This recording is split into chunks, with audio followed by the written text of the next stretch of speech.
Hey there, this is Dr. Mort Orman, and today I want to continue our discussion of cognitive biases that we've been focusing on this week.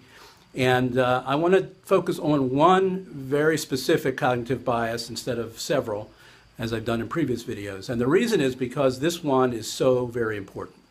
And the bias that I want to speak about today is called naive realism. Now, I'm going to explain a little bit about what naive realism is, and then I'm going to talk about how it contributes to our stress. So firstly, what is realism? Realism is a philosophy of life. It's basically the idea that you're committed to what's true, what's real, to discovering what's true, discovering what's real, and living your life accordingly. And according to that definition, I would consider myself a realist, and I think many people would consider themselves realists, although there are a lot of people who aren't all that interested in reality. You can see that in the political discourse that we're experiencing right now. Reality is not of any interest to them. They just want to build stories that people will believe. But let's go back to everyday people who are not in politics, and I think many of us are committed to understanding what's real, figuring out what's real, what's true, what's not true, and living our lives accordingly. Now, naive realism is a cognitive bias. It's a belief that we actually see the world and experience the world as it really is, that we can rely on our perceptions, we can rely on our experience, and that we do so without a lot of distortions, without a lot of biases, that we're actually seeing what's so and what's true. And that's called naive realism because it's rarely the case that we do see the world in a pure, truthful way. We know there are many, many examples of this. We know we once thought the world was flat, and that's the way it appeared to us, and we all believed that, and it turned out not to be true. There are many, many other things that have turned out not to be true. Even in the news recently, we had the example of the little boy who was vacationing at Disney World, 2-year-old boy, and with his family from Nebraska. And they were in Disney World, and what's the bias when you're in Disney World? What's the perception of reality? Well, you're in this wonderful fantasy land, this safe place, this happy place, and nothing bad can happen to you.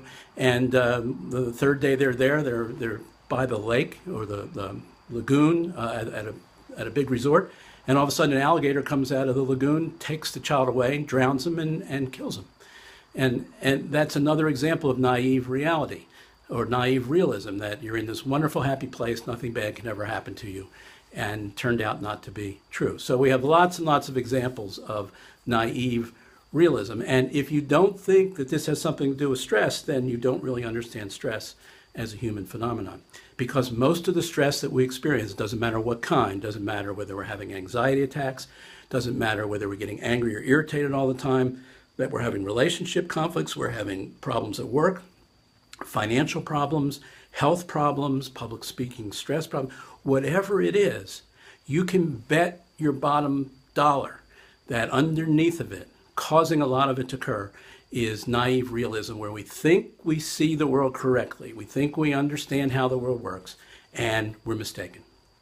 And it's a very, very big problem today. It's one of the root causes of all kinds of stress that we experience, and nobody's talking about it. When I say nobody, yeah, there are a few people other than myself who are talking about it, but the majority of people who are talking about stress today are not focusing on these types of cognitive causes that we've been looking at this week, which is why I spent the time to go through some of these cognitive biases, because they're so important and they are so real.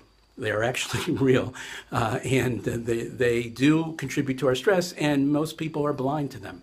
And they're not talked about in the media, they're not talked about in most of the stress advice that we receive.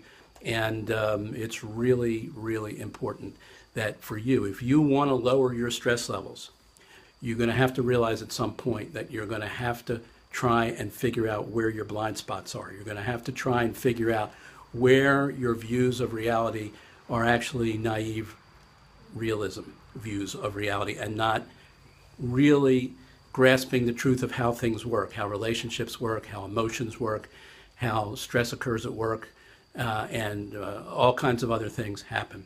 So this is the challenge we all face. This is why so many people can't get very far in getting rid of their stress because they're either unwilling to or they don't know how to pierce through their own views of reality to discover which ones are really good and helpful for them and which ones are not.